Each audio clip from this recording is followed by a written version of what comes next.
Cycling can be thrilling and rewarding, but for some, it has ended in unimaginable tragedy. In this video, we explore 5 of the most disturbing bicycle crash deaths ever recorded. Moments when skilled riders, whether racing or on holiday, face sudden catastrophic accidents that turn passion into horror.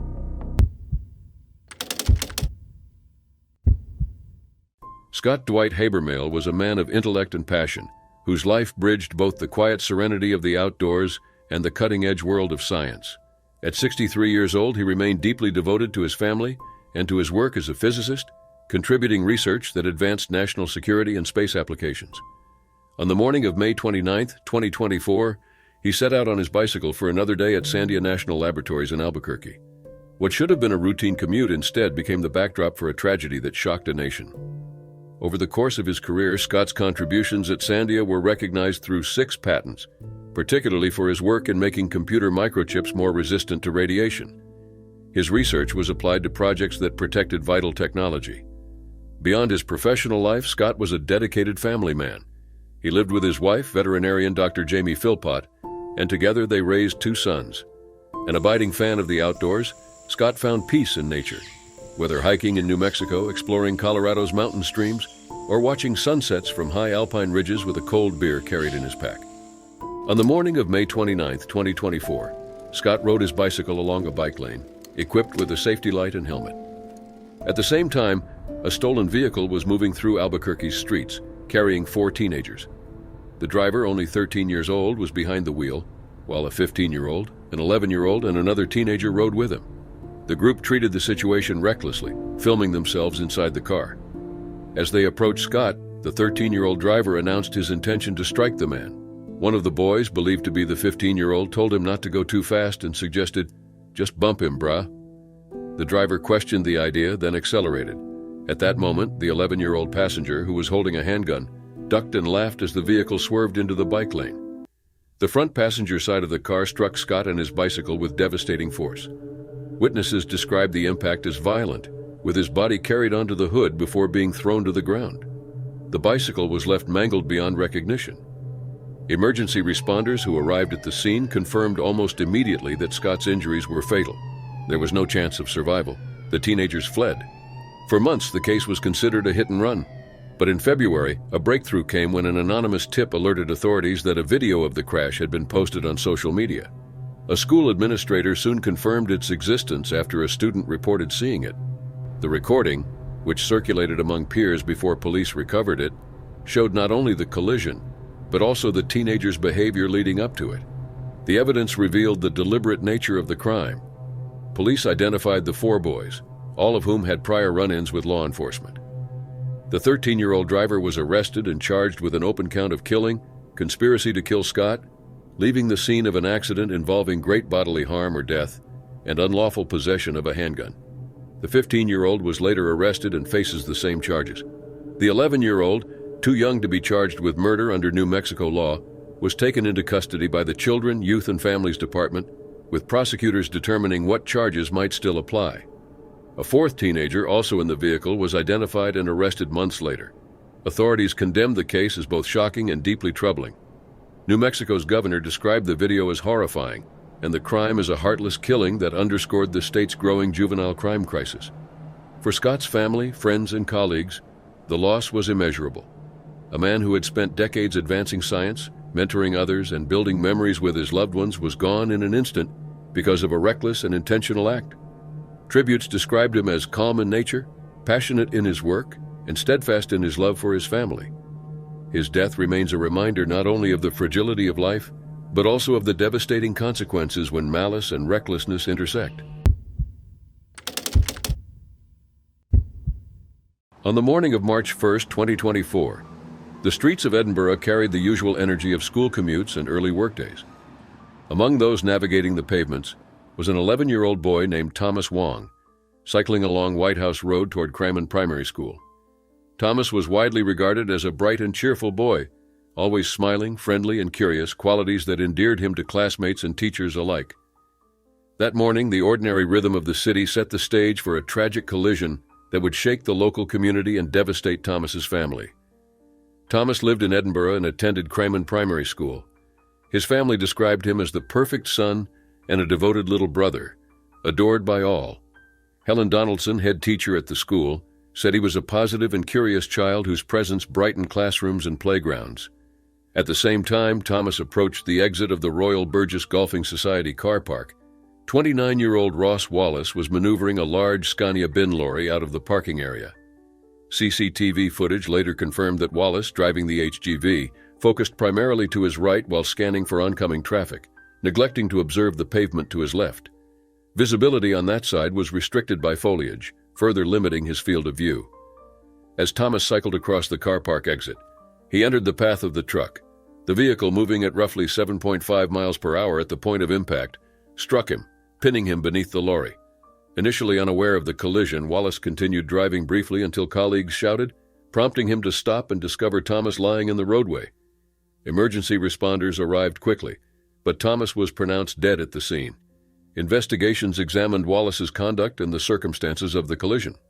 Court proceedings revealed that he had used his mobile phone multiple times earlier in the day, while operating the vehicle, including while reversing, though this behavior did not directly contribute to the crash. CCTV and internal cab footage documented Wallace's actions as he exited the car park. He looked continuously to his right, scanning for traffic, but failed to account for the presence of vulnerable road users on the pavement. The collision investigation confirmed that the speed of the bin lorry had reduced to approximately 7.5 miles per hour just before the impact, but Wallace did not react to Thomas's presence. Authorities concluded that the failure to make proper observations to the left, combined with restricted visibility and inadequate attention, directly caused the boy's death. The case proceeded to Edinburgh Sheriff Court, where Wallace admitted to causing Thomas's death by driving without due care and attention. The court heard victim impact statements from 7 family members, all emphasizing the devastating effect of Thomas's loss. The sheriff noted the tragic death of a much-loved child and the profound impact on the family. In sentencing, Wallace was ordered to complete 133 hours of unpaid work in the community and was banned from driving for 12 months. The court acknowledged that this was Wallace's first offense and that he had demonstrated extreme remorse, accepting responsibility for the accident. His defense emphasized his role as a father of 4 and his regret over the incident, though it could not alter the irreversible outcome. The aftermath of the collision left the local community mourning a young life gone too soon. Tributes highlighted Thomas's friendly, curious, and positive nature, with family and school alike remembering a boy whose presence had been cherished. The crash showed the importance of vigilance for vulnerable road users, while also serving as a solemn reminder of the fragility of life and the suddenness with which tragedy can strike. Thomas's death became a focal point for reflection on road safety, driver attentiveness, and the consequences of momentary lapses in judgment.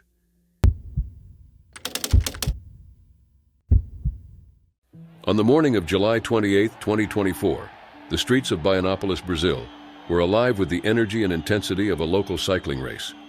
Among the competitors, 34-year-old Jaina Souza Oliveira Fernandes pushed herself toward the finish line, driven by the same determination and passion she had carried into countless other competitions.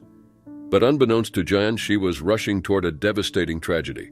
Jaina was a devoted mother of 2 and a committed amateur cyclist who frequently took part in local races alongside her husband.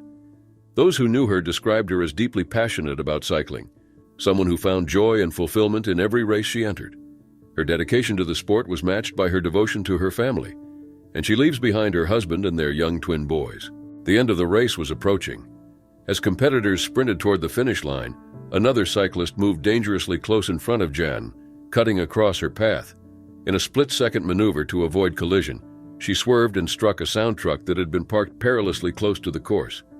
The collision caused a towering stack of speakers to topple directly onto her. Another competitor also collided with the truck, but escaped serious injury.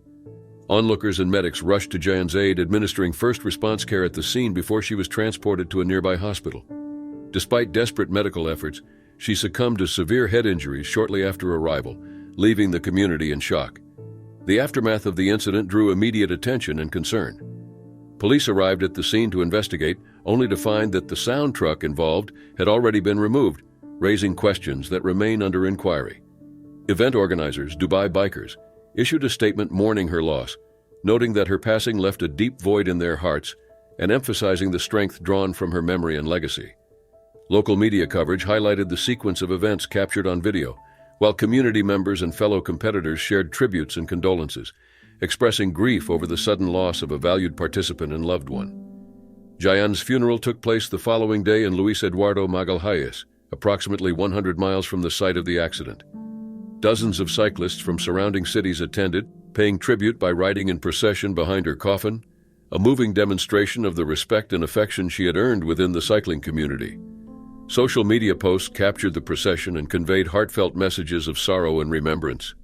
Many users wrote about the enduring light Jayan brought into the lives of those around her, offering prayers for her family and honoring her spirit both as a mother and as a dedicated athlete. Her death was a profound shock to all who knew her and left a lasting mark on the local cycling community. The combination of an unforeseen obstacle, split-second decisions, and the placement of the sound truck turned an ordinary race into a fatal accident. The incident showed the risks present even in organized sporting events and highlighted the suddenness with which tragedy can strike. In the wake of her passing, the community continues to remember Jayan for her dedication to cycling, her love for her family, and the inspiration she brought to others through her passion for the sport.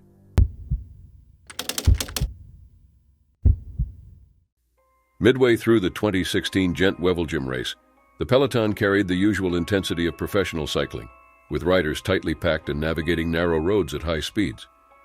Among them was 25-year-old Belgian cyclist Antoine Demoty, a promising athlete whose passion for the sport and determination in competition had earned him recognition within the cycling community.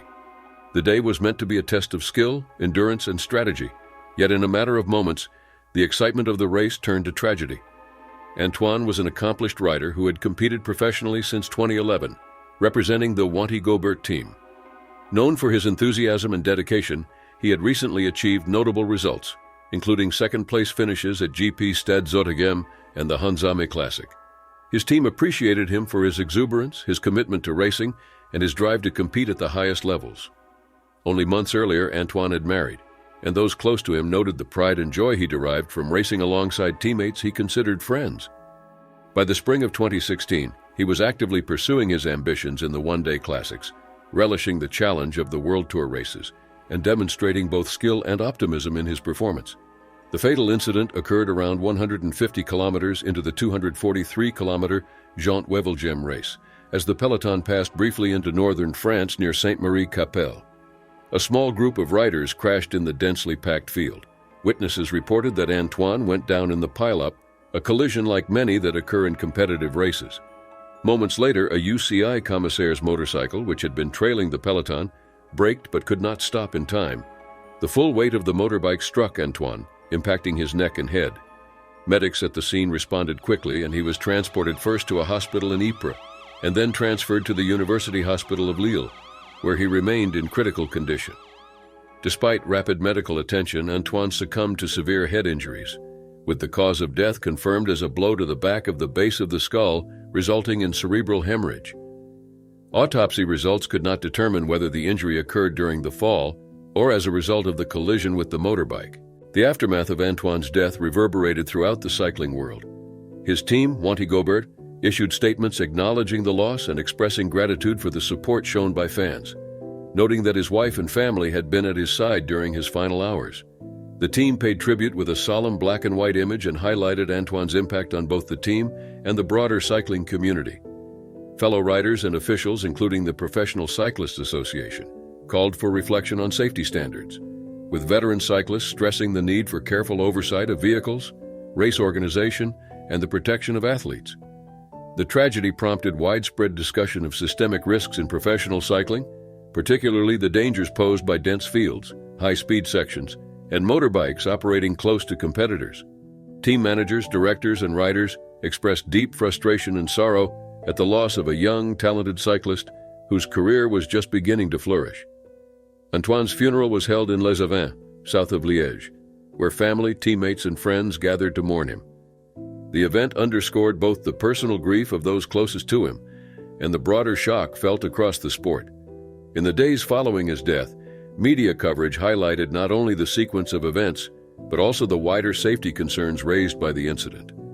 Advocates and officials emphasized the responsibility to maintain the highest standards of attention, awareness, and control during races, with Antoine's passing serving as a tragic reminder of the peril inherent in professional cycling. The loss of Antoine de Moity left a profound void within his team and the international cycling community. It brought grief, reflection, and calls for change, illustrating the fragility of life on the roads and the ever-present risks that accompany the pursuit of athletic achievement at the highest levels. His dedication, talent, and passion for cycling remain remembered by teammates, competitors, and fans alike.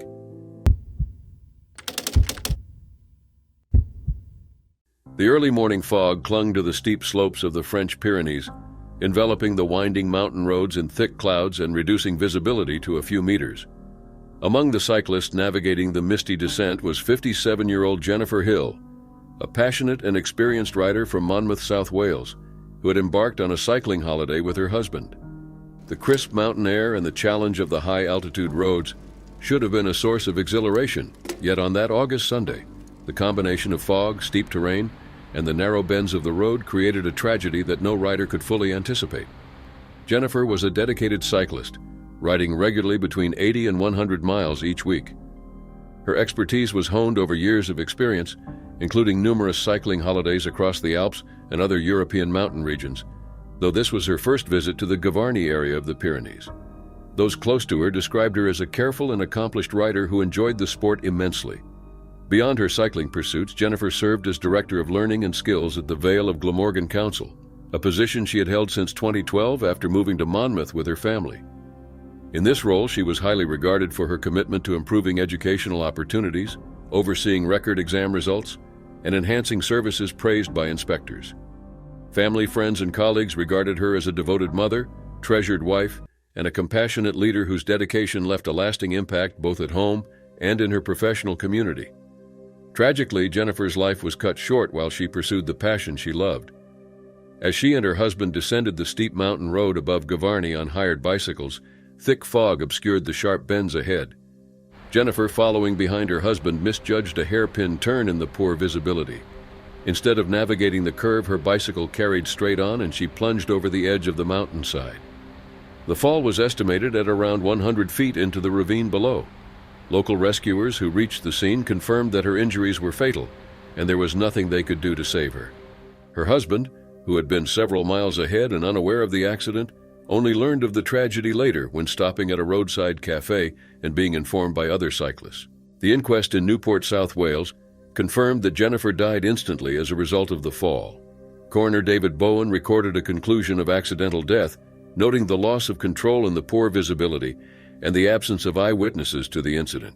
The suddenness of the accident left her husband devastated, as he had shared a lifelong love of cycling with Jennifer and had spent decades with her cultivating both their shared family life and cycling adventures. Tributes poured in from colleagues in the local community, highlighting not only her professional accomplishments but also the personal qualities that defined her. Rob Thomas, Managing Director at Vale of Glamorgan Council, and Council Leader Neil Moore, emphasized her exceptional ability, compassion, and dedication to education, describing her passing as an absolute tragedy and a loss that would leave a space that could not be filled. Jennifer's untimely death left a profound void for those who knew her personally and professionally. She died engaged in an activity she loved, navigating the same mountains she had approached with skill and experience, yet the combination of steep terrain and thick fog turned an ordinary cycling holiday into an unforeseen and fatal event.